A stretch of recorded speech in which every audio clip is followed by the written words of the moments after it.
Kodungallur Cheraman Mahallu committee സ്നേഹസംഗമം സംഘടിപ്പിച്ചു. മാനവികതയുടെ മഹത്തായ സ്നേഹ സന്ദേശം പ്രചരിപ്പിച്ച മുഹമ്മദ് നബി സല്ലല്ലാഹു അലൈഹി വസല്ലമയുടെ മിലാദ് ആഘോഷത്തിന്റെ ഭാഗമായി ചേരമാൻ മഹല്ല് കമ്മിറ്റി സംഘടിപ്പിച്ച സ്നേഹസംഗമം ഡോക്ടർ മുഹമ്മദ് സലീം നദ്വി ഉദ്ഘാടനം ചെയ്തു. Kottappuram kids director father Nimesh Augustine Kattassery, Aluva Advaitashramam secretary Swami Dharma Chaitanya, Muhammed Hisham Adni എന്നിവർ സന്ദേശ പ്രഭാഷണം നടത്തി. മഹല്ല് പ്രസിഡന്റ് എൻ.എ. റഫീഖിന്റെ അധ്യക്ഷതയിൽ നടന്ന സ്നേഹസംഗമത്തിൽ അബ്ദുൽ അസീസ് നിസാമി ഹുബുർ റസൂൽ പ്രഭാഷണം നടത്തി. എ.എൻ. നൌഷാദ് സ്വാഗതവും പി.ഐ. ബഷീർ നന്ദിയും പറഞ്ഞു.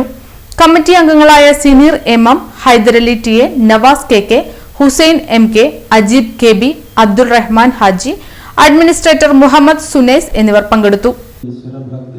പ്രാധാന്യത്തെക്കുറിച്ച് സൂചിപ്പിച്ചുകൊണ്ടാണ് ആ കൃതി ആരംഭിക്കുന്നത്. ഒരു പീഡയെറുമ്പിനമ്പരത്തരുതെന്നുള്ള അനുകമ്പയും സദാ കരുണാകര നൽകുകൊള്ളിനും തിരുമയിൽ വിട്ടകലാത ചിന്തയിൽ നിന്ന് ആരംഭിക്കുന്ന അനുകമ്പാദശകത്തിൻ്റെ പിന്നീടുള്ള വരികളിലേക്ക് വരുമ്പോൾ അനുകമ്പ മൂർത്തികളായിട്ടുള്ളവൻ ആരാണ് എന്നുള്ള ഒരു ചോദ്യം ഉന്നയിക്കപ്പെടുന്നുണ്ട്.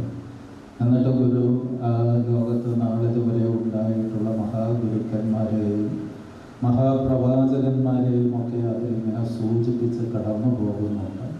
പരമാർത്ഥമുരച്ചതേർവിടും പൊരുളോ എന്ന പ്രയോഗത്തിലൂടെ ശ്രീകൃഷ്ണനെയും ഭൂതദയാ ക്ഷമാർത്ഥിയോ എന്ന പ്രയോഗത്തിലൂടെ വർദ്ധമാന മഹാവീരനെയും സരളാദ്വയ ഭാഷ്യകാരനാം ഗുരുവോ ഈ അനുകമ്പയുണ്ടവൻ എന്ന പ്രയോഗത്തിലൂടെ ശങ്കരാചാര്യരെയും പുരുഷാകൃതി പൂണ്ട ദൈവമോ എന്ന പ്രയോഗത്തിലൂടെ ശ്രീരാമനെയും പുരുഷാകൃതി പൂണ്ട ദൈവമോ നരദിവ്യാകൃതി പൂണ്ട ധർമ്മമോ നരദിവ്യാകൃതി പൂണ്ട ധർമ്മം എന്ന പ്രയോഗത്തിലൂടെ ശ്രീ ബുദ്ധനെയും പിന്നീട് പരമേശ പവിത്ര പുത്രനോ എന്ന പ്രയോഗത്തിലൂടെ ക്രിസ്തുദേവനെയും കരുണാവാൻ നബി മുത്തുരത്നമോ എന്ന പ്രയോഗത്തിലൂടെ മുഹമ്മദ് നബി തിരുമേനിയെയും സൂചിപ്പിക്കുന്നുണ്ട്.